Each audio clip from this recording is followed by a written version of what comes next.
Jaya ma'am, please start. Yes. Jaya ma'am. Kindly unmute. Please Jaya ma'am. unmute. Please unmute. Good evening, all.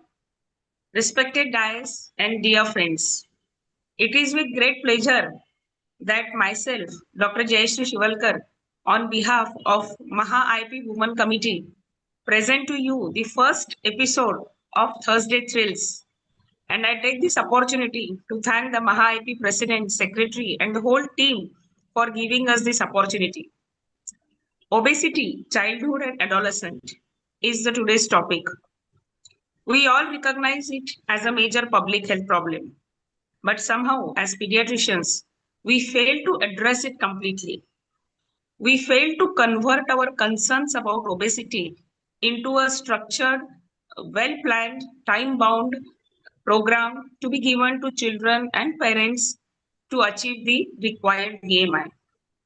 4th March is the World Obesity Day. So, the purpose of conducting this program today is to make pediatricians aware of this current issue so that you can carry over this program to your local branches, to your parents, to your patients. And so,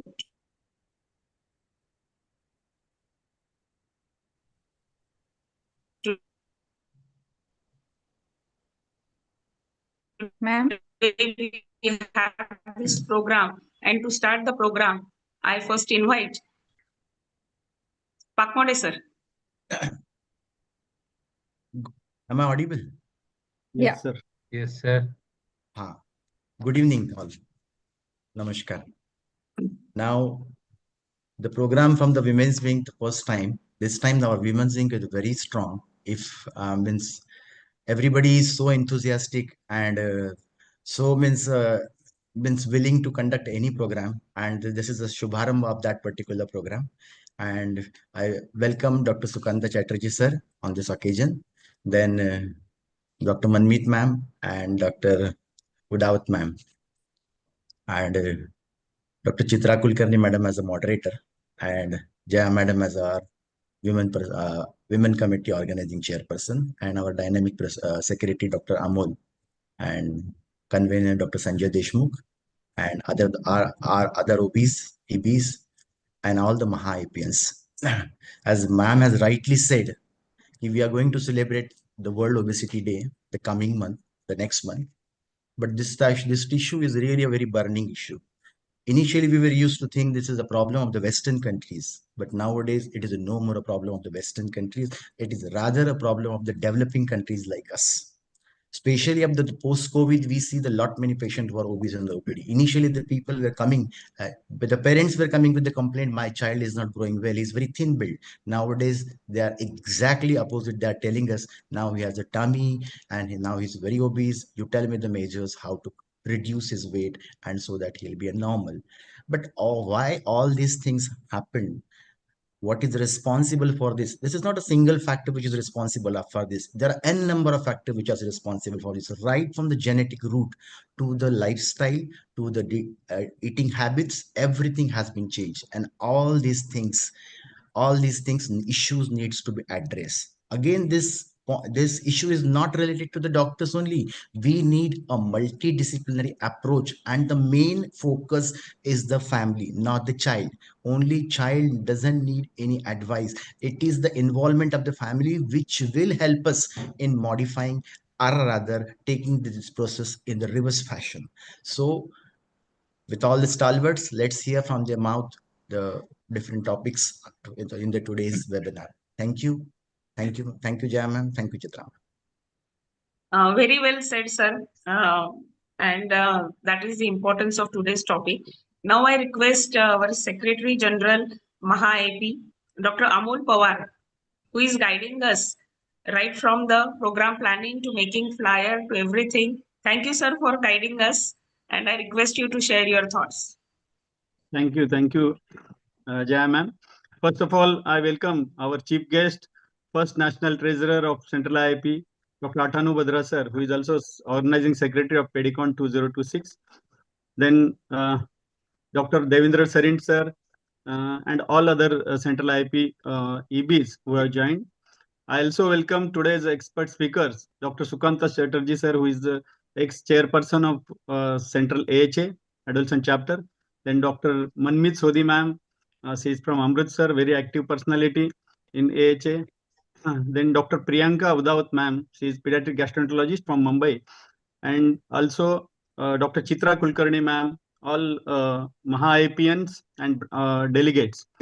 So, as you all know, this year, Women Committee has been formed under the chairmanship of Dr. Jaya Shivalkar, madam. She is very senior, this thing, uh, person, senior pediatrician. She is very active in developmental pediatrics. She is from Nagpur, and under the guidance of her, we formed the Women Committee. And Amok Shane, ma'am, she is a co-person from another. Also, wish her in her absence happy birthday. She is having birthday today. She's there, Amol. She's joined. Yeah, Happy birthday, Amol. Is there. Happy birthday, Happy Amok, birthday, ma'am. ma'am. Happy Thank you, sir. birthday. Thank you, Happy birthday. everyone. Thank you so much. Happy Looking birthday. forward to Happy this birthday, session. Amok. Thank Happy you, ma'am. birthday. Thank you, Birthday, sir. Amol. Happy birthday. Another active personality, Happy Dr. birthday. Kashmiri Badbade. She is convener. She is from Kolhapur. Then we have 10 zonal EB members. Dr. Chitra Kulkarni, ma'am. She is senior person from Raigad IAP. Then Dr. Tanushri Mukherjee from Mumbai. From North Maharashtra, Dr. Sonali Pardi, a neonatologist. Dr. Ujjwala Sirsat, she is uh, dual post she is holding. She is secretary of Ahilyanagar IAP also. Then from Western Maharashtra, Dr. Sushruta Deshmukh, a well-known academician in Pune. Dr. Ujjwala Gauli, ma'am, senior AHA person from Sangli. She is also treasurer of Sangli IAP. Then Dr. Sandhya Kontpalle, ma'am, Dr. Vidya Devi Kendre, ma'am, from Marathwada. Dr. Pratibha Kale and Dr. Samruddhi Vasni, they are from Vidarbha. So this is the first program. We all know many have witnessed in the past the success of Tuesday Techs in 2022 and 23 under the guidance of chairperson in 2022, Dr. Renu Boralkar, ma'am, ex-EB member of Central IAP, and in 2023, Dr. Sonali Shirbate, ma'am, and Dr. Neha Singh. She helped us a lot in 2022 and 23, and then again in 2024 under the guidance of Dr. Manjusha Sherkar, ma'am. She was a chairperson in 2024. We completed almost 11 webinars of Wednesday Wisdom. So all in all, it was a very good experience working with Maharashtra IAP Women Committee in last 3 years. So this year, this is the first episode. So I wish all the best to Jaya Shivalkar, ma'am. And we know under her, all the Women Committee members will perform better this time and will again contribute Maharashtra IAP to get the first prize at national level.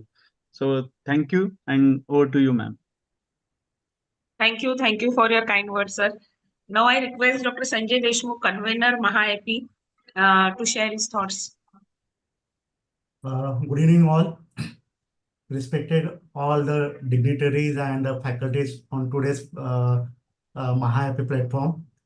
We are very happy, the scientific team and our vibrant women Maha IAP team as rolling the first webinar Thursday till today, and with the presence of our dear dynamic treasurer Dr. Atanu Badra sir for joining in at punctual time as usual. And we are seeing a lot of women wing members joining. So the women committee, along with our chairperson, Dr. Minaj Bhai, Amol, Dr. Sanjay Pakmode, this will be not behind in academic front for sure. And this will be proven in the last month program also. We welcome you all. I thanks all the stalwarts across India who are the faculties today for Maha IAP platform. As rightly said, childhood obesity is iceberg phenomena. Recently, NFHA data shows it's a double the incidence of childhood obesity. And I was very surprised to see the prevalence is more in north as compared to south, what they have mentioned. And it is almost 20% categories in the obesity and overweight category. So it's very alarming. And hats off to the Jaya ma'am and women team to getting such important topic on today's platform. So my best wishes and let the academic continue. Thank you. Thank you. Thank you. Thank you, sir. I recognize the presence of Dr. Minhaj Sheikh, sir, Scientific Chairperson, Maha IAP. Thank you for joining, sir. Now let us take the program forward. The program has been conceptualized by Dr. Chitra Kulkarni, Madam, who is a senior pediatrician from Raigad and President-elect Maha IAP. And she has taken a lot of efforts. I welcome her also. And she's a moderator for today's program. And I hand over now the further proceeding to Madam. Thank Thank you you, very madam. much. Thanks a lot. And so much galaxy of the dignitaries I could see on the screen. I'm really thankful for that. Along with this, we also are celebrating Dr. Amok Shahane's birthday on screen here. Thank you, Amok, for joining here for a few seconds. And let us continue the scientific program now. May I request Pallavi ma'am to share the PPT of CV of our National Treasurer, Dr. Atanu Batra. I'm really happy to introduce him.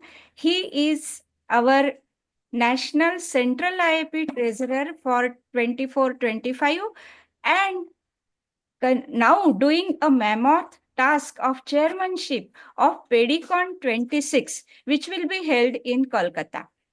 He is having lot of publications under his name, and he is medical superintendent of ESI Hospital, Asansol.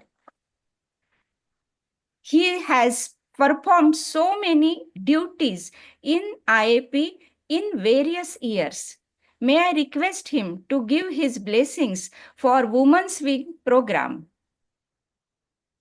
Thank Dr. you. Atanu. Yeah, thank you, Chitra ma'am. So it's a very, I can feel that there is a very high level of coordination that is needed to present a program like this. Maha IAP, the Women's Wing, and AHA chapter of Maharashtra. In fact, this is, I think, one of the first time that we are having such a coordination. And I know that it would be, the topics are beautiful. Everyone is interested to know about it. I especially thank Dr. Sanjay Pakmode and Dr. Amol Power, Dr. Sanjay, my friend Dr. Sanjay, and Dr. Minhaj for coordinating it. It's a large, one of the largest branches in India, Maha IAP. So it's you are doing a great job. In fact, for the last 1 month, every weekend I had been to some part of Maharashtra, and I am applying for Aadhaar card, change of Aadhaar card to Maharashtra so that I stay there. It's a beautiful, I really is a good concept that everyone is coming forward with a joint program of this sort, because IAP after all is a matter of coordination, friendship, and we are all colleagues. So it's a beautiful concept. Let Maharashtra lead the rest of India in this concept. Thank you. Over to Chitra ma'am.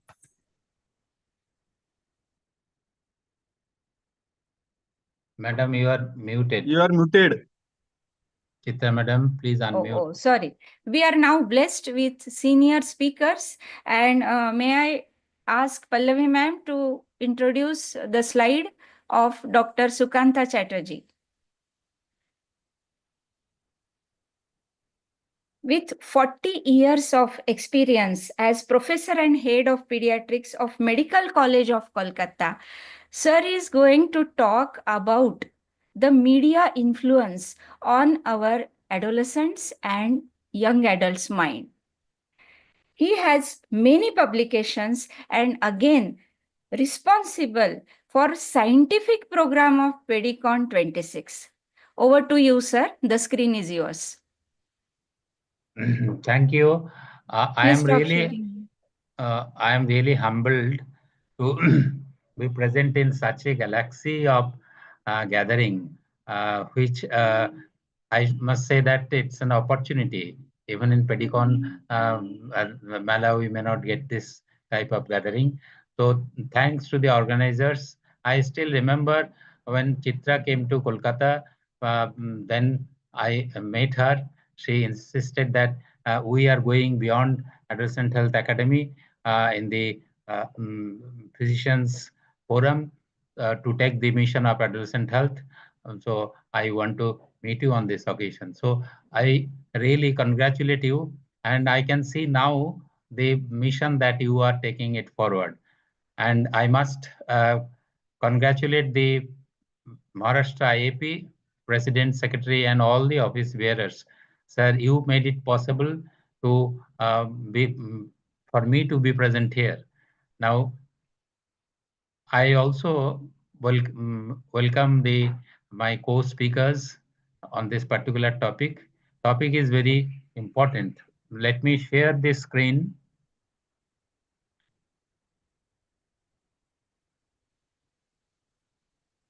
Sorry. Yes, sir. Yes. Yes.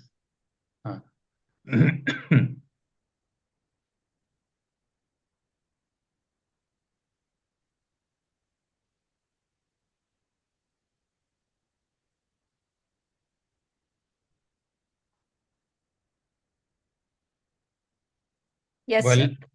is it visible? Okay. So when you talk about obesity challenges and influence of media, now I was planning to talk about the media influence on adolescent health or adolescence, but then I was briefed that particularly I must say that the Jayasree madam and Chitra madam called me over a meeting to speak on focusing on obesity and its effect and influence on media, cause and effect. So I'll be focusing on this particular issue.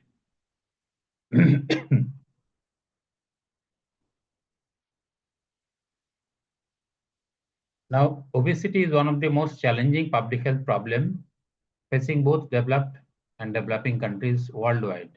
Screen media exposure is one of the best documented cause of obesity in children, and likewise, obesity is one of the best documented outcome of screen media exposure also.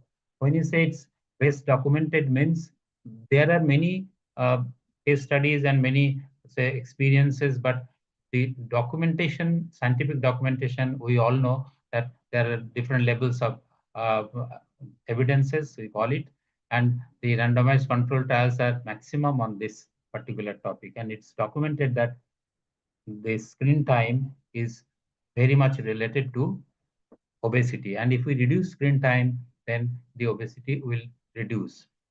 And I'll be going through it. The purpose of this talk, screen media refers to the modern technology, the platform with a screen. So these are different platforms that now we are facing or rather seeing, and many of these are used by all of us. But then taking to the statistics worldwide, the used social media platforms are, say, Facebook, YouTube, Instagram, and all those things. You can see the number in gradually decreasing, but the topping the list, Facebook and others.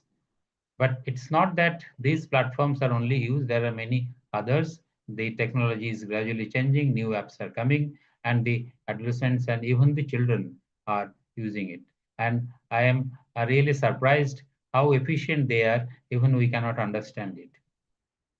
Now, what are the effects of digital media on adolescents?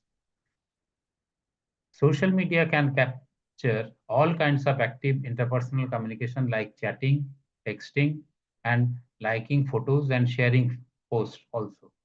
Then non-social use, including reading, playing, even learning, maybe the positive aspect of it.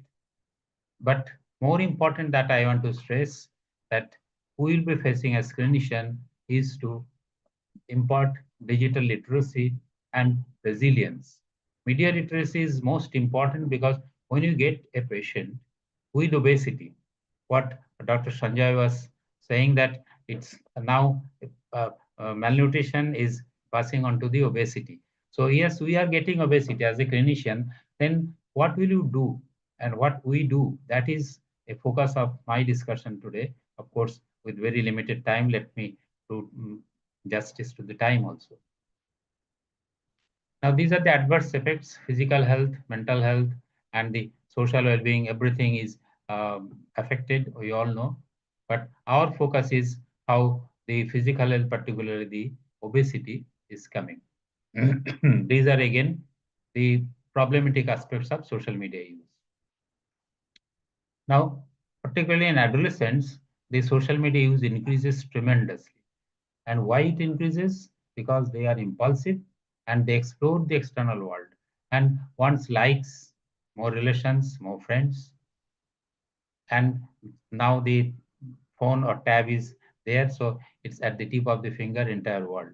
And the problem for adolescents and even young children is the judgment center that we have adults in the prefrontal lobe is not yet developed, and therefore they are not mature enough to control the impulsiveness or impulsive behavior they want to do. Study shows that it's possible to affect the internet addiction condition by developing and increasing the level of emotional intelligence. Well, this emotional intelligence is something which gradually comes, and it's a sign of maturity, and we get in adults, but not in everyone. Now, why social media is addictive? It's available 24 hours. Even I know my patients are keeping the phone on with the media on, and they are in the night, and their sleep is also disturbed. So they might remain anonymous, but this is another issue, that media literacy and how to remain safe in online conditions. These are also important issues to tell them. Illusion of connections, and easy to get rewards, likes, and victory in games. This is another issue. The online gaming is now, I should say, engulfing the adolescent population, and they are encroaching the children population. So the happy hormone are responsible for this amygdala, where the control of the precentral lobe is yet to come. So serotonin, the love and contentment centered, I mean, hormone is there, but the most important is dopamine. That is the magic that it is doing. So this is some sort of chemistry. Now let us come back to the evidence. Current evidence suggests that screen media exposure leads to obesity in children and adolescents through increased eating while viewing. They put on the TV and see different things and go on eating it. And this eating habit, whatever what they are eating, I have just got one just a promotional message from Blinkit. We all know that Blinkit is now a supplier, online supplier, which can give supply within 10 minutes. So they promise that when today is the cricket match going on, Bangladesh and India, why not to have a immediate supply of, say, your own choice of foods. So these sort of things going on, low nutrient food and beverages, the marketing that influences children preferences, that is also, but they do not understand why this sort of advertisement is coming. They really are getting victim of this advertisement, and the purchase request, consumption habits, everything is changing, and that ultimately engulfing their sleep duration also. Well, it's possible that some of the uh, characteristics that we have so long described could be reversed by the social media itself. If social media is used for, say, doing more physical activities, more, say, group activities, and planning for outdoor activities, all these things can help. But the studies that are published on this section is not very much strong. So we have to go a long way to take it forward, that the screen can itself be used as a medicine to kill the adverse effect of screen time. Now, the body image issues, I am just mentioning that in adolescents particularly, body image issue is something which comes that how I am looking. Now, this is not always exactly the conventional feeling of looking good or looking bad. How the perception of other people's are there, they can have their own perceptions, and the people's perception may not always match. And they might try to do something, say daytime fasting or say social uh, grouping fasting, but then when they are alone, they take more. So all these things might ultimately lead to the obesity and other issues that we face today. So these are all positive and negative body images that I'm not going to detail it. So there are many publications in different journals just to cite that the obesity is increasing, and this it is almost 11% the global burden by of childhood obesity to 2030 that will be contributed by India. So this is another publication I'm not going to detail. Now, what we do when we get these sort of problems? Now, as a clinician, traditionally we assess and then we assist and then take some action to treat it or remedy. So how do we assess? Assessment of obesity, first of all, height, weight, BMI, traditional things that we all know. And then we have to assess that this obesity is really linked to media, or this obesity is due to some other organic disease or other issues. There are many other issues that all of us know. So this primary assessment we have to do.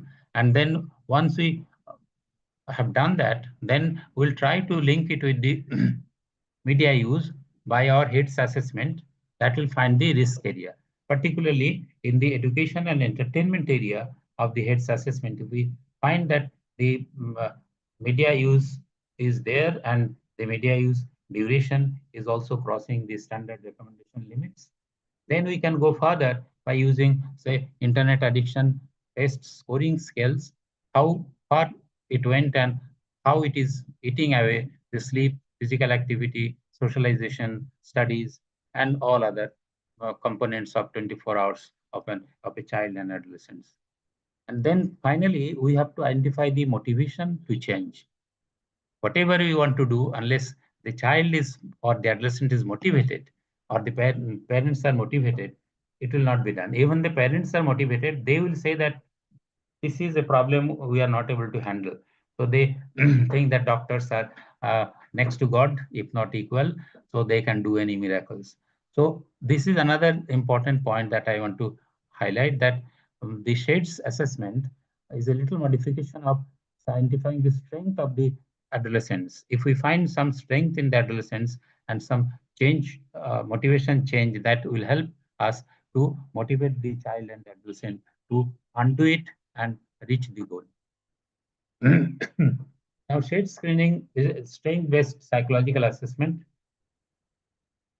It incorporates at least brief screening into every visit, because in emotional crisis, the adolescent may present with hidden agenda. They may be looking for or searching for a responsible adult to ask the right question, and that could be you or could be me. So we should first of all ask them this strength. What do you like doing? How do you describe yourself? Tell me what you are most proud of, and how would your best friends describe you? So these things are really thought-provoking, and they will start opening up. And then gradually we might take further issues, because the risk scale that will be, or the screening time that they will tell, may not be always true, because the parents might say that they are spending, say, 6 hours or even more not sleeping in the night. But when you ask the adolescent particularly, they might say, no, it's I am really a perfect time management I'm doing. I'm very well in night sleep and all the activities I'm doing. So the verifications from the parents and the adolescents are also important to justify that whether this component and that component is matching or not. Then we have to apply this technique also. Then media literacy, another important component, is a big topic, But we must open it up with the child and adolescent, how they understand that what is this media telling, why they are telling, who has produced it, what is his intention, are they trying to sell something or trying to make you customer. All these things should be told, and what are reliable sites also, the government sites, the international health agencies and university sites, and all those media literacy components should also be told when you get such a particular patient. Now, how we assist, we can discuss, we can encourage, and we can suggest and share some tips. Tips are, of course, after identifying motivation, the time management. Most important results that I get when I check the time spent in, say, social media, physical activities, and then sleep, then studies, and then socialization, friends, and all that. If I find there is a change in the next visit towards positive side, that is my success. So this is important to discuss and to encourage and to find the motivational change, and then ultimately share some tips. And then say no to junks. That is very important. There's another slogan IAP has taken up. It's now old, but it's still relevant. We must go through it because it's increasing. And we must encourage physical activities, and that will ultimately help them to keep busy and remain less active in the social media. And then finally, action, what we can do. So this is a community or the parents and other things. Conduct awareness programs, schools and communities, build partnership with allied departments like police information. Then work with families, guardians, caretakers, and teachers also. Everywhere we have to involve that this is the social media is really making them unhealthy, and obesity is one of the cause, and try to align us together so that we can reach further. So that's my presentation, very short and brief. Thank you very much. I think I have been able to just throw a little light on the problem and how we handle it, but it's a big subject and we need a lot of discussions, and I think the sessions will continue subsequently, and we'll be able to learn more and more and by experience from the adolescents. Thank you. Thank you so much, sir. You have set the ball rolling, and I think set by your own example will be the best message which we can give to our parents as well as teachers and fellow practitioners. Now, may I request Pallavi ma'am to show the slide of Dr. Manmeet Sodhi.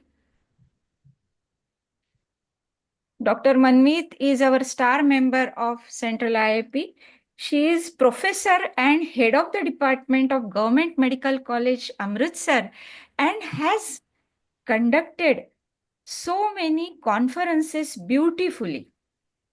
Everybody remembers the conference of Amritsar AHA, and with her efforts, we could also get good academic take-home messages from that 2.5 day conference. That was the greatest success. And she's faculty for so many modules and has attended conferences as speaker. She is a BLS ALS trainer, zonal coordinator of IAP UG and PG quiz, and authored chapters in IAP textbook of adolescent medicine. She's having 40 publications in international and national journals. We are really happy to have you as our speaker, Dr. Manmeet. The screen is yours. Thank you so much, Dr. Chitra ma'am. It's such a pleasure to hear good, good words about AdolesCon, because it is so close to my heart. And just sitting among all the stalwarts, Dr. Atanu sir, Sukanta sir, and all dear friends, Dr. Priyanka, yourself, Dr. Jaya, Amol, Dr. Sanjay, Dr. Sheikh Pinhas, I may skip one, or Dr. Shalini has also joined. It's wonderful to be talking about something which is very relevant now. And I think it is high time that we start acting on obesity with all our force. So I will be taking the topic about fat to fit. And is my slide visible? Yes. Ma'am, probably this is your third slide. The opening slide was different. Yeah, this is the third slide. Topic, yeah, thank you so much, ma'am. The topic that I take is fat to fit, facing the weight challenge. तो इसको शुरू करने से पहले there is just a small couplet or a share that I like to share with you. कहते हैं कि जिंदगी तो हल्की फुल्की होती है, सारा वजन ख्वाहिशों का होता है, सारा बोझ ख्वाहिशों का होता है. So in the same tone, when we talk about obesity, the weight actually comes from a lot many things, and it actually weighs the child down. So we'll be discussing this one by one. So the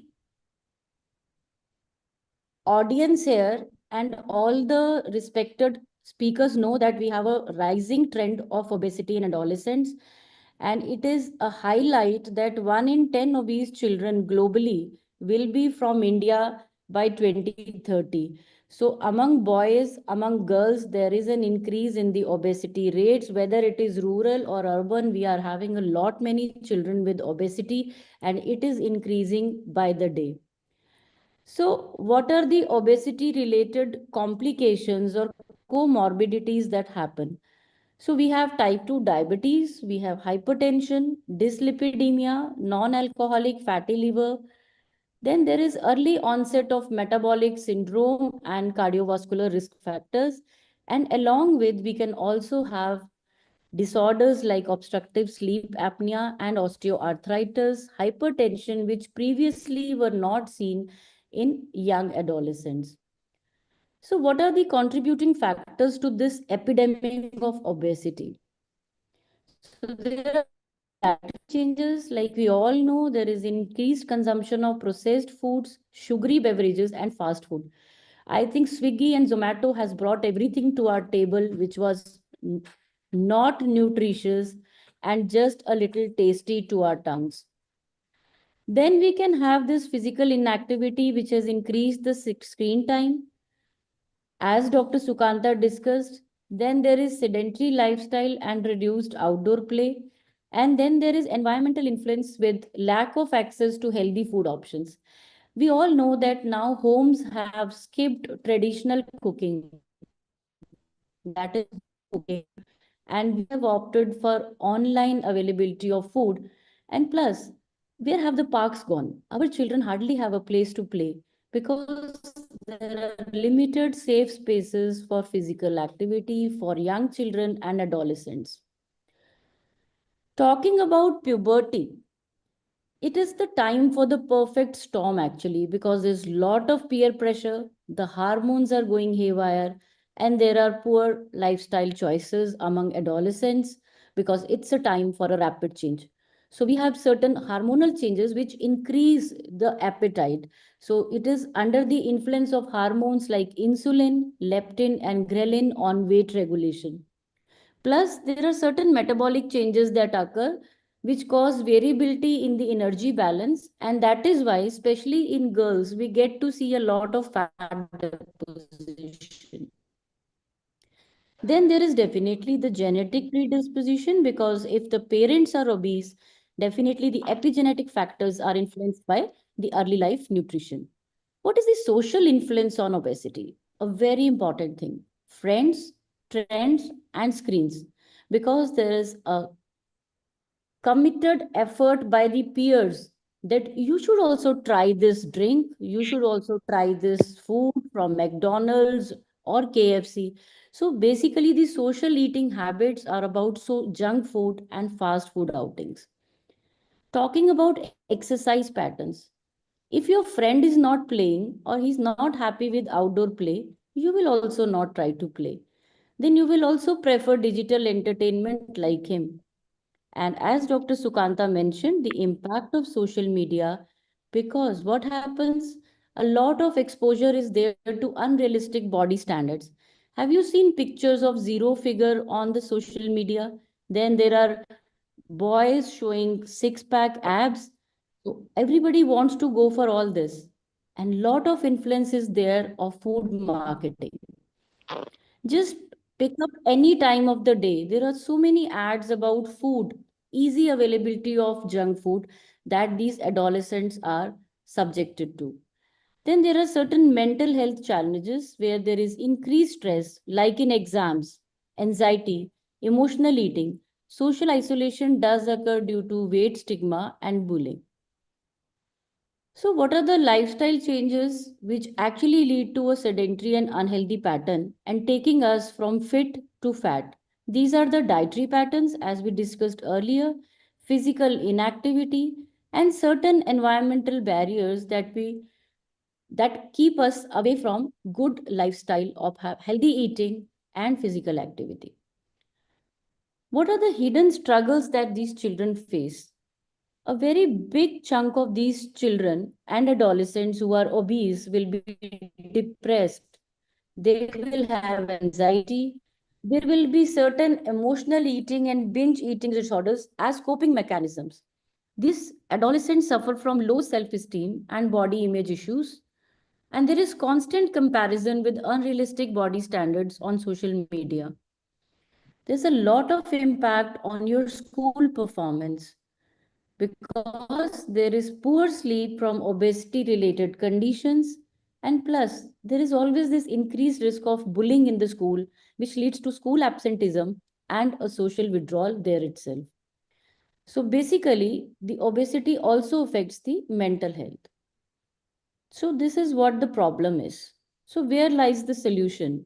How are we going to approach and address adolescent obesity, and how do we go back from fat to fit? For this, we will have a multifaceted approach of government initiatives, a medical approach, family based interventions, school based programs, community initiatives, and individualized counseling. Although this is a very vast topic, I would just like to rush through the family based interventions, which encourages the healthy meal, the concept of the perfect plate, which gives us just 1/4 of plate having carbohydrates, 1/4 of plate with proteins, but half of the plate should be filled with the rainbow, that is, vegetables and fruits of all colors. Then reducing the screen time and promoting active lifestyles. IAP and AHA both have already given us guidelines for the screen time for all age groups. Then what are the government based initiatives? For this, a wonderful initiative is the Eat Right School. So, in this, one can register the school, then create and certify health and wellness ambassadors from the school itself. Like they could be the seniors in the school who could actually be the ambassadors of good health. Then conduct Eat Right activities, give them some recipes which are healthy and can be taken up, and monitor and evaluate, and then you earn the Eat Right School certification. Similarly, the Government of India also has the Fit India movement and implementation of food labeling norms. So what are the initiatives at the community level that we can do? This is a beautiful concept from Kerala where you have a healthy cafe, which is basically a millet cafe. So, such efforts can decrease adolescent obesity by almost 11% by just shifting to the millets. So, such concepts can be popularized and taken all through the country. Then we have the WHO 5210 rule. So, 5 times vegetables and fruits, less than 2 hours of screen time, 1 hour of active play, and say zero to sugar sweetened drinks. Such posters can be posted in the schools, colleges, where it can have greater impact. Now, coming to what are the barriers on the road to fitness? So, these are the psychological barriers, lifestyle barriers, social barriers, medical barriers, behavioral barriers, and the environmental barriers. The environmental barriers are basically when there is a lack of access to healthy food. I previously mentioned that the home cooking is now substituted by online cooking. So we try to just order everything that is available. The solution is we can have a better community infrastructure and we can promote affordable healthy foods. And using the local cultural pattern, we can create such foods easily for them. Medical barriers are basically managing the medical conditions, and so we have to give all the medications accordingly. The psychological barriers are very important because there is lack of motivation, there is emotional eating, or low self-esteem. So for that, we can give psychological counseling, CBT can be done, and motivational interviewing can be used as a solution. For the lifestyle barriers, definitely 5210 is the perfect plan that we can offer to all adolescents. How can we actually help? Parents can help by supporting home environment and creating beautiful and homely atmosphere for healthy eating habits. Healthcare professionals like you and me can give them personalized weight management plans. The school counselors can give emotional support strategies to access social issues. The PT teacher, the physical education teacher, can provide accessible physical activity, and then we can have certain peer support groups. Definitely try to focus on the positive behavior. Stop blaming the child. No body shaming. No use of harsh language. Encourage their strengths and accomplishment beyond the weight. The child is obese, it's okay. But we have to control the obesity, but not weigh the child down with so many dogmas or stigmas. Be patient and understanding. So these are the healthy diet habits that can be introduced, very easy to do. We all know balanced micronutrients, fiber rich foods, hydration, limited processed and sugary foods. There is a very important part, that is the interplay between diet schedule and the gut microbiota. I think Dr. Udawat would be taking details on this. But shortly speaking, circadian rhythm is very important because it maintains the weight regulation and metabolic health. Similarly, we have to maintain the gut-brain axis because the gut microbiome influences hunger, satiety hormones, and mental health. So this is just a take on the gut microbiota. We have to maintain the diversity and balance so that it helps support the immune function, digestion, and weight regulation. So there is role of prebiotics and probiotics. So we can use certain, diet which has high fiber, and especially probiotics can come from yogurt to support the gut health. Try to decrease processed food, sugar, and unhealthy fats because this will disrupt the microbiome of the gut as well. So I think there's a lot of buzz of ideas, but to conclude, I will say that obesity is a multifactorial disease requiring a multidisciplinary approach. So we have to introduce balanced nutrition, physical activity, behavioral support, psychological well-being, medical interventions where and when required, but definitely it needs long-term commitment and personalized care for success of Fat to Fit, the campaign that we want to run. Thank you so much, and let's bring the weight down and not weigh the child down with the stigma or the social isolation. Thank you so much. Thank you, ma'am. So beautifully told about your concepts, and they are really applicable in our day-to-day practice as well. Pallavi, ma'am, please share the screen for introduction of Dr. Priyanka. Dr. Priyanka is young, dynamic, pediatric gastroenterologist, very successful in Mumbai, and she will actually now tell us what to do about the change in diet, because it is 80% of the diet which is very important for getting 100% change in the weight of any child or adolescent or young adult. Over to Dr. Priyanka. Thank you so much, ma'am. So I'll just start sharing the slide. Can you see my slides? Yeah. Yes. Thank you, everyone. Thank you, Chitra ma'am, Jayashree ma'am. And after having the enlightening talks from Dr. Manmeet and Dr. Sukanta, there will be some repetition of slides, so I'll skip. And it's a vast topic. When I started preparing on it, there are a lot of things which we can get through, but because of the time shortage, maybe I'll be skipping and I'll share the slides. So we all know now 14 million children are suffering, and these are the criterias for obesities in different age group. And we all know that because we are choosing the unhealthy lifestyle all the time. So the problems are because of adiposopathy, fat mass disease, And then finally, it affects the quality of life. This we have discussed what all obesity can do. So almost 50% increase in the incidence through National Family Health Survey. Global prevalence is already 18% and 24 times rise in last three decades. So you can see the public health problem. So what is hidden hunger? So what happens that we are eating a lot of junk food.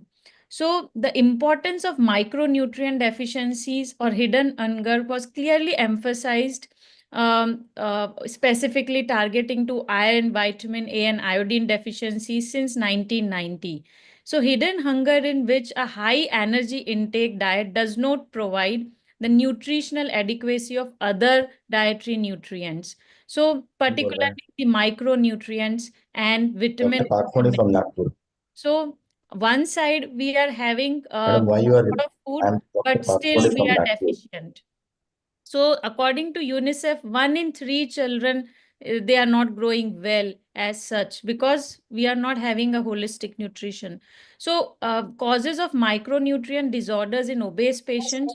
Why this happens? Because of poor quality of diet, the lack of fruits and vegetables, overconsumption of processed food. Then because of pathophysiological and metabolic changes, the zinc, magnesium, creatinine, all these, manganese, so there should be higher requirement because of high carbohydrate and fat metabolism, and then there is an alteration in overall metabolism also. So because of that, the blood composition, protein binding, volume distribution, hepatic metabolism, everything gets changed. And finally, these invasive obesity treatments. So all these in obese patients, it leads to they are more prone for micronutrient disorders.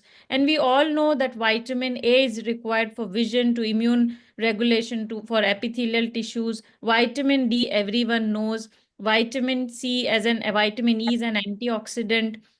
Then you know about electron transport, mitochondrial functions for DNA methylation and central nervous system. B complex and B12 is required. Then for vitamin C for immunity. So all we know, like zinc, we all know as pediatricians, and calcium for hormone secretion, cell signaling. So if we can see here, these micronutrients are required for each and every cellular process in our body, and in spite of having high calories, we are deficient if a child is obese. So there are a lot of studies. So they found over 4 year of age, 45% were calcium inadequate, more than 90% sodium intake was very high because of junk food, and the prevalence of micronutrient inadequacy, if you see, for iron up to 65%, vitamin A 60%, zinc 90%, calcium 48%. So everything is coming above 50% of range when we are talking of micronutrient deficiencies. And there are a lot of studies. They found that inadequate food intake, but the saturated fat was more. Okay, and then a lot of fried food, sweet stuff, but lack of these fruits, vegetables, and green vegetables. That's why we have these micronutrient inadequacy. And according to WHO 2023, vitamin A, D, B12, iron, iodine, zinc, with higher incidence of iron, iodine, vitamin A, and zinc. So these were the most common micronutrient deficiencies in the kids. And still we are going towards the development, but still we are lacking in the nutrients. So at least one of the three micronutrient, iron, zinc, and vitamin A, was among it was around 56% of preschool children were having these deficiencies, and 70% of adolescents had high sodium intake. So you can see. So there are a lot of studies that in obese patients, vitamin A, D, E, B12, folic acid deficiencies, their pathophysiological pathway, this has already been established. Then there are studies on minerals also. Now these vitamins and mineral supplements actually affects the lipid homeostasis also. So there are studies in adults and some of the children also where the vitamin D supplementation affected the lipid metabolism also. So it's not that because they have obesity, they have vitamin deficiencies. These deficiencies will affect their lipid homeostasis also, which will make more prone for obesity related inflammation. So both the ways it is important to correct them. So when we are diagnosing obesity, a patient comes, we should order vitamin D, B12, folate, homocysteine, serum iron, calcium profile, celiac disease profile, and definitely fasting insulin, everything. So you need to see these. If they have a deficiency, then we have to do supplementations and repeat them after 3 to 6 months. Now, role of gut microbiota. See, if we are eating certain pattern of diet, we will have certain type of bacteria. Either if we are having more Western diet, more junk food, then we'll have pro-inflammatory cytokines. But if we have more Mediterranean diet, which has more fruits and vegetables, then we have anti-inflammatory cytokines. So what it does actually, so Mediterranean diet, you have more fruits, veggies, and less of sweets and dairy products and junk food here.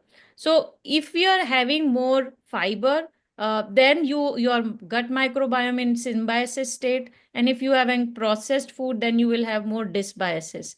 So what it does, so all these, if you are not having adequate amount of vitamins and micronutrients, polyphenols which are present in lot of fruits, roots, and fibers, this basically inhibits the pathogenic organisms. So vitamin A, if we are not having enough vitamin A, the bifidobacterium, lactobacillus, all these healthy microbiomes will not grow. So for promotion of gut microbiome also, we need a lot of vitamins. And iron supplementation increases bifidobacterium, selenium increases akkermansia. So you can see how vitamins and minerals are affecting the healthy gut microbiome. So you need to have variety of fruits and vegetables, and there are a lot of sources of polyphenols which affects the gut microbiome.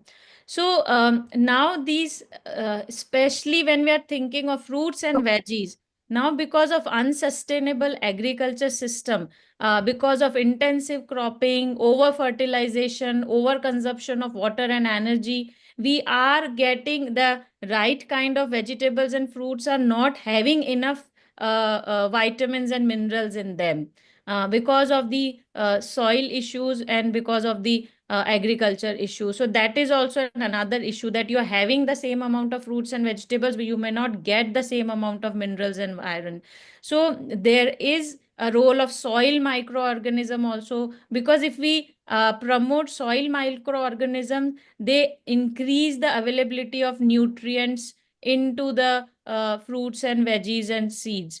So if we see here, even on that, there are a lot of studies where they have targeted the plant and they have seen the effect of the microorganisms, and they have found that zinc content was increased, and you can see here iron chelating activity increased, increased in carotenoid content, increase in vitamin C content. So you can see, so here we have to think of soil also now, and improving the farming and agriculture activity. So the management, about if we are talking of macronutrient guidelines, there are almost when I was studying, all of the main say that you have to start working on whole plant based food diet most of the time, avoid sugar sweetened beverages, which we have already discussed, 2 to 3 servings of protein, dairy products but less, and fruits, and no fast food. So this should be the way, along with the behavioral, sleep, and physical activity guidelines. So AHA recommends that daily consumption of minimum 5 servings of fruits and veggies, and we should focus on whole grain based diet, and we should reduce the salt intake and increase the consumption of oily fish, and avoid juices. So later I'll tell you certain, so this should be the plate, this is the way where you should show the kids that the 50% of the plate should be filled with the fruits and veggies. This is how we can prevent the micronutrient deficiencies, and this is one of the examples in different age group, how much milk products, how much protein, breads, fruits, vegetables, and other things. So if we see here, dessert, sweets, soft drinks are none. Okay. And we have to we have to specify the quantity of oil also, how much we are using. And we should make sure that we are eating 2 to 3 fruits and vegetables, and we are giving our kids to make sure that they have adequate servings. And 5 to 1 rule is already discussed. Portion size is very important. Please measure and ask kids also to see how much portion they are. So they are encouraged to develop self regulation, that how much teaspoon, even if they are adding some added things, sugars and oils, it needs to be calculated. Otherwise, extra calories will go. Because obesity is a state of persistent inflammation, because of fat is getting accumulated in ectopic places, and it creates neuroinflammation, lipotoxicity, even iron deficiency. How it does iron deficiency, I will let you know. So according to infant young child feeding practices, there are a lot of guidelines on micronutrient, but I have clubbed obesity related factors in this. So what happens, why we get more micronutrient deficient? If we are eating too much of high phytates, we are not having enough low ascorbic acid related fruits. If we have too much of milk intakes in children, too much of tea coffee intakes nowadays, kids go for Starbucks. So all these things, what it will do, it will decrease the iron absorption, and then low consumption of animal origin food. So and in obesity, what happens? Because of increased inflammation, the hepcidin, this gets increased, which inhibits the iron absorption. And this happens because of increased inflammation in the obesity. The pro-inflammatory cytokines actually increases the hepatic synthesis, and this itself makes more prone for the increased iron requirement. So we all know about the iron deficiencies, and we can discuss this later. And we should never ever only think of hemoglobin. Try to see all the parameters, okay? Because there may be just ferritin decreased and other things may be normal. So you should pick up early. Depletion of iron stores, don't pick up when the hemoglobin goes low, and start supplementing them according to their age. So this is very important here. 1 second. I just missed. The screen is halfway. Yeah. Yeah. So basically, for iron, basically you have to work. Cooking in the iron vessels are very important, and we should be using animal foods also. Avoid excess tea, coffee consumptions. And for infants and adolescents, we know about the iron supplementation program, 10 to 30 mg per day. And for according to NHM, for 6 to 60 months, it is 100 doses per year. Bi-weekly, we should supplement to prevent iron deficiency anemias.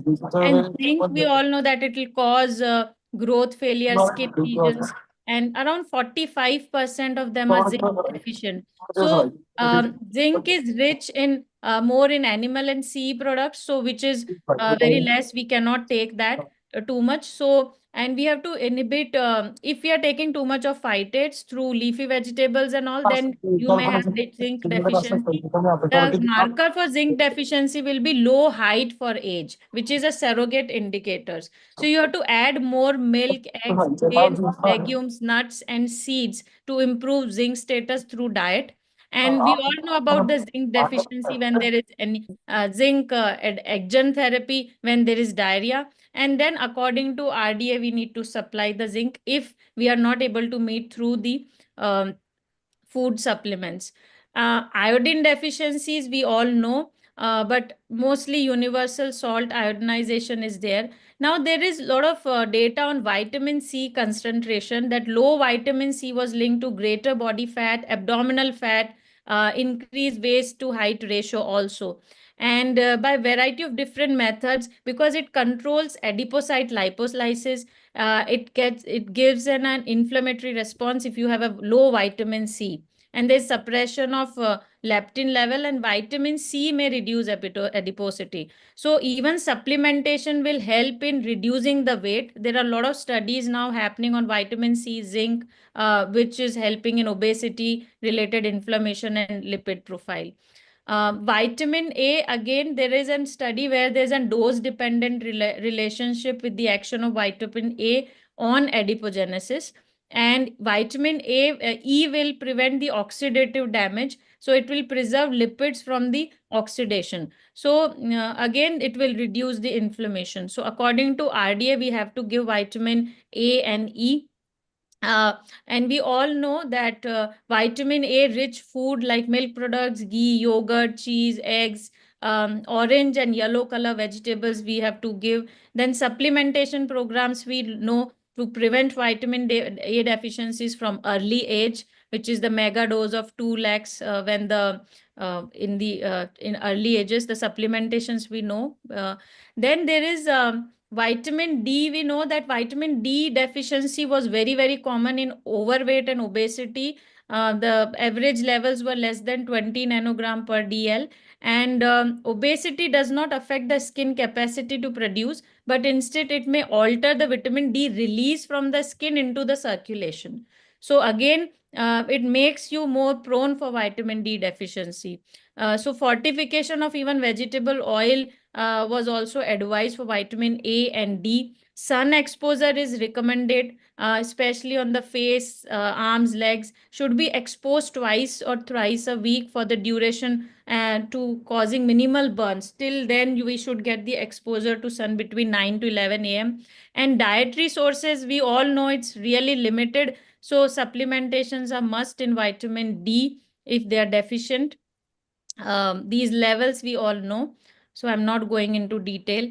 Vitamin B is very important for cellular process. We all know amino acids, myelination of nervous system, and psychomotor development. So all these things will be more prone. So low levels can cause DNA synthesis interference, and there may be risk of insulin resistance and cardiovascular diseases because of hypersystinemias. So there was a study which shows that obesity was associated with 4-fold risk for low cobalamin levels. And so here, don't just depend on vitamin B12. Please try to do sometimes serum methyl malonic acid and homocysteine levels, because they will tell us the true vitamin B12 deficiencies. Even 200 to 300 picogram per ml and folate of 3 to 4 nanogram per ml indicates deficiency, and it will not give you clinical symptoms. Clinical deficiencies will come very, very late. And especially kids who are vegetarian or vegan diets, we have to supplement them. Folic acid supplement, there are a lot of randomized trials where they found with in obese kids, folic acid supplementation could reduce their plasma homocysteine levels, and it improved their endothelial functions in the children in patients with diabetes by improving their folic acid status. So a lot of effects. And where there is a poor animal source or patients who are on vegetarian diet, 50 microgram per day of additional B12 we have to give to prevent B12 deficiency. Fortification is also between 6 to 23 months of kids. WHO recommends that also, along with iron folic acid programs. So these are recommended daily allowances according to the age between 4 to 8 years. I can't go through all now because of lack of time. And these are for the younger age groups. So whenever a child comes with obesity, see, we have to start working up between 2 to 4 years of age also. Here also, apart from lipid profile, AST, LT, vitamin D, we need to take the samples. If between 5 to 9, we have to do liver ultrasound, uric acid and insulin. And between 10 to 14s, we have to start looking for the urine microalbumin, C peptides and HSCRP. If we have to look for specific vitamin deficiencies, there are various methods how to do B1 to B12. We can assess through blood samples with different tests, and exactly pinpoint how much deficient they are, and accordingly we can supplement. And this is 5 words to finally prevent. So fitness, then their functioning, their participation with friends and family, and it should be fun when we are working on obesity treatment and prevention. So final guidelines for infancy, promote healthy maternal nutrition, exclusive breastfeeding, avoid formula feed, mainly home-based complementary food. Don't promote packaged food or Cerelacs all the time. Avoid extra sugars first 2 years of life. No sugar sweetened beverages and packaged food. Avoid force feeding. Avoid bottle feeding. For older kids, it's basically low salt, no added fat or trans fat, sugar free diet. Sugar intake should be less than total of 5% of total energy intake. Fiber rich fruits, vegetables, cereals, whole grains, no junk should be completely avoided, and whole fruit intake instead of fruit juices, and it should be freshly home cooked food. Simple things. Always try to teach them liberal water intake over any colas and sugars. Adopt an authoritative approach. Recognize and respond to child's hunger. Don't try to overfeed them. Involve them into the food shopping and meal preparation. Don't use food for reward and punishment. Don't bribe them that if you don't do this we will do this. Don't use food for in that sense, and never allow them eating while watching the TV. And so these are some important practical tips which we have to start implementing and teaching the parents and for our own kids. And these are some specific guidelines for vitamin A according to age groups. For calcium supplementation, vitamin A, these are some, and vitamin D. Sometimes we can lack of having enough amount of fruits and veggies, and we have to be careful because toxicity can be developed for vitamin A and D. So there are specific limits. Accordingly we can give them. And so in conclusion, obesity is multifactorial disease, and in addition to overnutrition, the genetic polymorphism, metabolic pathways, micronutrients all play role to it. And we have to address the micronutrient deficiencies altogether. And food should be home cooked food, and intensive health behavior lifestyle treatment actually will do the justice for obesity management and prevention. Thank you so much. Thank you so much, Dr. Priyanka Udawat, and you did justice to your topic. Thanks a lot. We also learned so many things, and I acknowledge and I'm grateful that our AHA Central President, Dr. Himabandhu Singh, is there. Dr. Shalini Basin has also attended. Thank you so much. Over to Jaya ma'am. Any questions? First of all, congratulations to all speakers for their wonderful talk. And their slides also were very informative, and actually many take-home messages we can take from these sessions. There were no questions in the chat box as such, but if someone wants to ask, they can ask. We can take up one or two questions. May I request Dr. Himabindu ma'am to have some comments on today's program? Thank you, Chitra. It was so interesting. Thank you for acknowledging. In fact, I was so getting tempted because there's simultaneously another session of AHA going on dermatology, skin. So two beautiful sessions, and which are very, I think we all love to listen to the sessions again and again. So I heard Priyanka and others speaking so well, Manmeet and of course Sukanta sir. I think it's very important since we see it is, we are seeing a lot of this lifestyle, metabolic issues coming in all forms. The skin is affected, and a lot of other things even is related to the mental aspects. So we have to now talk about lifestyle medicine, and we have to start early as pediatricians, even younger. Maybe should start from young childhood and definitely into from adolescence. So it is we need to conduct these sessions more frequently. And many of us, don't earlier we were just thinking ki kya relation hai between gut and brain. So there's so much evidence coming, the microbiome and all that. So wonderful. Only thing is we need to again and again talk about this topic so that there is a change in the actual ground level. So it will take a lot of time, but I'm sure we're going to see this because it's really so important for everybody. So thank you for acknowledging my presence and asking my comments. Congrats to the Maha IAP. You're always doing very, very good programs. Thank you. Good Thank evening, you. Hema Thank you ma'am. so much, madam. Thank you, ma'am. Good evening, ma'am. Good evening, Now I everybody, ma'am. request Dr. Atanu Badra sir to have some comments on today's session. I would request, I think the slides were beautiful, and particularly Dr. Priyanka, Dr. Manmeet, even Shukantoda, but Shukantoda's slides I had seen earlier.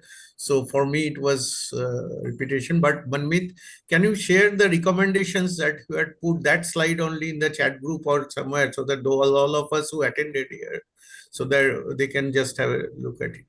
And yeah, obesity is not only a urban problem now, it's there in the semi-urban and even the rural areas.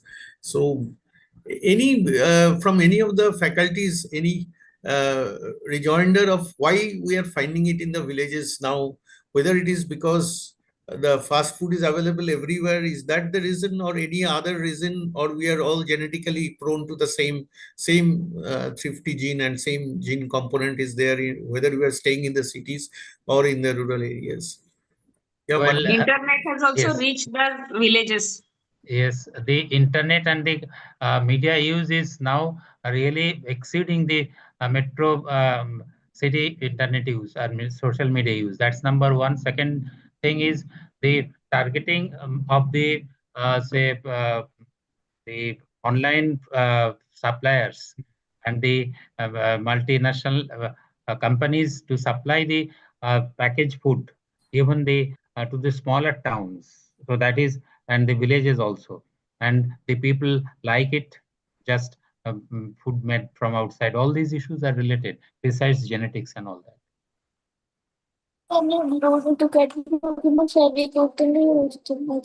Yeah. Sir, I've shared the PPT in the. Can I also add, Dr. Chitra? Yes, ma'am. Yeah, actually, you see, in the villages, there was one, they have, again, they eat a lot of rice and other things, the carbs. And the awareness of taking more of proteins is still not percolated down there. And there is a genetic predisposition for all of us. And of course, the media, lifestyle, everything is changing. So all are now getting exposed. It slowly started with the metros and going down to the villages. But I think the basic concept in Indian diet is more of carbs. That was traditionally in all our traditional foods, it is rice or even wheat. So which is now not recommended so much to be taken. So that it takes time. They cannot even imagine not to have food without rice or without their chapatis. So wo to hona hi hai. Because all the other things are side dishes. So to make them understand the concept will take some time. Definitely, this is we are seeing in the villages also because of the, but especially I think it's because of the diets, what they normally take. Yeah, thank you so Thank much. you. Thank you. Yeah, thank you. Now may I request our Women's Wing chairperson, Dr. Jayashree ma'am, to give away vote of thanks. I think Dr. Kashmiri is going to do that. Yeah, I invite Dr. Dr. Kashmiri for the Yeah. same. Yes. Can I make a comment? A small Yeah, comment. sure, ma'am. Sorry. Yes, Uh, yes, yes. So, what has happened, like Dr. Manmeet said, our kitchens are out in the market now. The Swiggy and Zomato are ensuring that, and the advertisements are full on every media. And as Suganta sir is saying, internet has reached, and all media, social, everything has reached, and they are making such a big noise, and because they have profits to gain. We have our children's interest in mind, but we have to make a louder noise to drown that noise. How are we going to do that? That is, it's really a determination on a multiple, all of us. It's important. So we have to make a louder noise than these ads, advertisements. Yeah. Ma'am, Yeah. on the same note, I would request Atanu sir to take this course at least in between the cartoons and program for kids. It should be banned that no junk food and sugar sweetened beverage ad will come. So I think that initiative IAP can definitely take, that the kids program should not have intervening ads of junk foods and SSBs. So this is one request from my end, sir. Kindly Yeah, pursue this. And Manmeet, IAP is a big body now, and the government will definitely heed to our demands on this. Yeah, great point, Manmeet. The rules are there on behalf of government already, but the implementation for that we have to advocate it. Sir, So all kids channels should not be allowed to promote these things because actually, kids are basically watching these cartoons and what other we are, stuff. yes, Manmeet, but what we are fighting against are billion-dollar budgets of MNCs Yes, worldwide. yes. Atanu is And right. we have only our AHA, we have the IAP pen body, and we have the women's wing to fight. So So we'll have together to we go can out. do it, I Yes. think. First, let us sensitize Right. ourselves and then go out into the community to do it. I assure you, Manmeet, if we'll start from Pedicon 2026 in Calcutta. What? Sure, Atanu. Great, great. It's great. Central IP President Vasant sir is already coming with the second maybe U-turn for obesity. Let's see what is in it.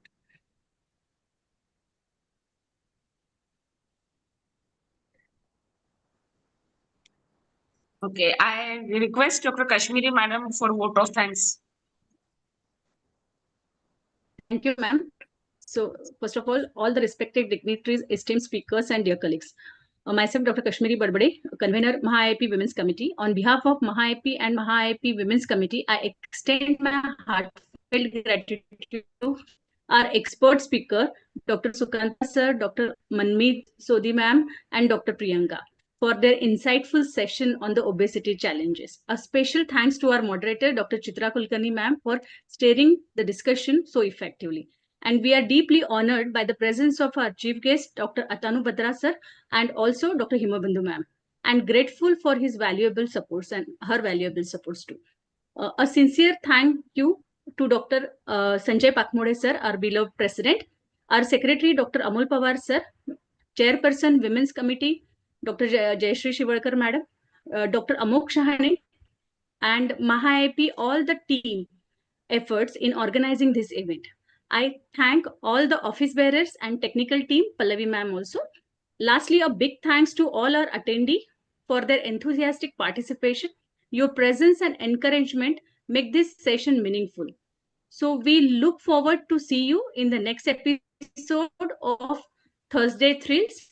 For that time, thank you very much. Good night. Good Thank night. you. Thank Good you, Dr. night. Kashmiri. Good night. Yeah. Thank Thank you you. all the speakers.